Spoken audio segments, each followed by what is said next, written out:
అదే నువ్వు మా డాడీ నెంబర్ తీసుకొని ఆయనకు ఫోన్ చేసి ఎందుకు అంకుల్ అట్లా ఒక్కగానొక్క కొడుకు వాడిని ఎందుకు అట్లా వదిలేసారు మీరు ఒక్కగానొక్క వారసు వాడో వారసుని కనాలి ఎందుకు అట్లా అంటే ఫ్రెండ్స్ తోటి వాళ్ళ ఫ్యామిలీలో ఇలా చిచ్చు పెడితే నీకేమవుతుంది?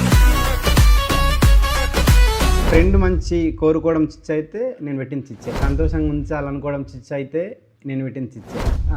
ఇంకట్లా ఇట్లాంటి ఇంకోటి రెండు చెప్పు.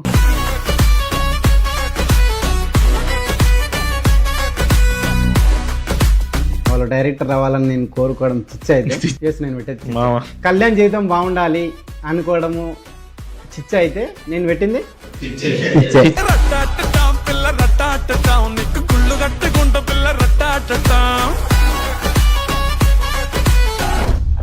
మీ అత్త మామ అమ్మ నన్ను అందరు వచ్చినప్పుడు పిలువు మామ. ఎందుకు చిచ్చు పెడతావునా? సరే, అత్త మామ అమ్మ నాన్నతోని మీ ఫ్యామిలీ అందరితో నేను మాట్లాడుకోవడం చిచ్చా అనుకుంటే నేను పెట్టింది చిచ్చే.